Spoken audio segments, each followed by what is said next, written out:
Good morning this is Sushant sir अपार primary टेटेर important क्लासे चले आसलाम। तो अपार प्राइमारी टेटेर जोन्नो तोमरा 4.5 থেকে 5 मास समय पेते पारो।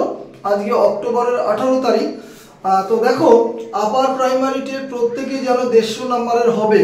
तो सेटा डिसकाशनेर आगे बोले देई যারা যারা अपार प्राइमारी टेटे आছো যারা আমার কাছে অনলাইন বা অফলাইনে পড়ে তাদের জন্য ডব্লিউবি এসএসসি গ্রুপ সি কোচিংটা সম্পূর্ণ বিনামূল্যে, ঠিক আছে। এবং পিএসসি তোমার ক্লার্কশিপের রেজাল্ট আউট হয়েছে সবাই জানো, সেখানে মেন্স একটা ইম্পর্টেন্ট পার্ট। যারা ভীষণ অঙ্ক করে তাদের আর জায়গা রইল না, কারণ বাংলাতে 50 নাম্বার 3টে রাইটিং, ইংরেজিতে 50 নাম্বারের 3টে রাইটিং। আলাদা ক্লাসে আমি ডিসকাশন করেছি। তো ক্লার্কশিপের কোচিং যারা নেবে তারা ডাব্লিউবিএসআই বা কেপিএসআই এর যে মেন্স ইংলিশ বাংলা সেখানে কোচিংটা কিন্তু ফ্রি অফ কস্টে করানো হবে। তো ইমিডিয়েটলি কন্ট্যাক্ট করতে পারো।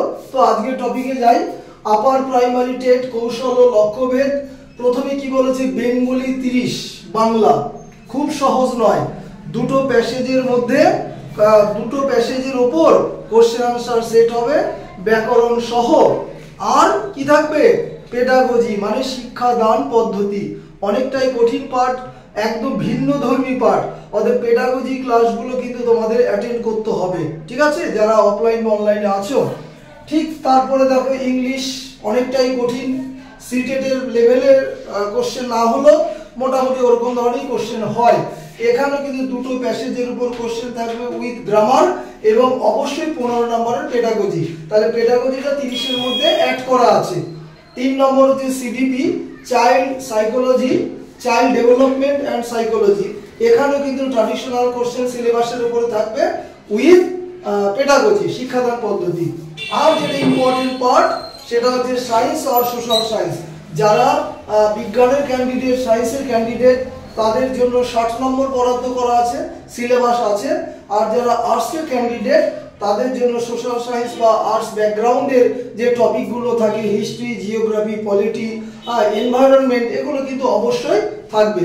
তাহলে এখন দেখো ইউআর এ ধরো 90 পেতে হবে, মানে কাট অফ 90।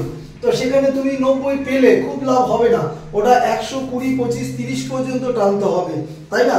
কারণ তারপরে ইন্টারভিউ আছে, একাডেমিক আছে, টেটের অন্যান্য নম্বর আছে, সেগুলো যোগ করে প্যানেলটা হয়। তাহলে এখানে যদি আমি আগিয়ে রাখতে পারি ওখানে কিন্তু আবার অনেকটাই সুবিধা হবে। তো যাই হোক, কৌশল ও লক্ষ্যভেদ আমি লিখলাম একটাই কারণে, যে যদি আমরা একটু টেকনিক বা বুদ্ধি করে পড়ি তাহলে সেখানে কিন্তু 120 প্লাস 25, 30, 125, 30 পর্যন্ত পাওয়া যেতে পারে। কিন্তু দেখো এইটা কিন্তু ইম্পর্টেন্ট পার্ট, এই যে 60 নম্বর, অনেকটা তুমি কোন জায়গায় পৌঁছবে অনেকটাই কিন্তু নির্ভর করছে এই তোমার 60 নাম্বার, যার যার সাবজেক্ট। যেহেতু আমি নিজে একজন আর্টস ব্যাকগ্রাউন্ডের, অবশ্যই এটা ধরে করানো হবে এবং এই 60 নম্বরটা অবশ্যই গাইড করানো হবে, ঠিক আছে, নিজে তো করতেই হবে। তো মূলত আমি 90 নম্বরের কোচিং এ থাকবো মূলত, তারপরে 60 নম্বর, আগে এটা করে তারপরে এটা করব। তাহলে যাই হোক, সম্পূর্ণ ক্লাসটা নিশ্চয়ই বোঝাতে পারলাম। পিএসসি ক্লার্কশিপের কোচিং অনেক দিন আগে শুরু হয়েছে মেন্সের, কারণ আমি অনেকটা আগে থাকতেই শুরু করেছি। যাই হোক, ক্লাস শেষ করলাম। Have a good day.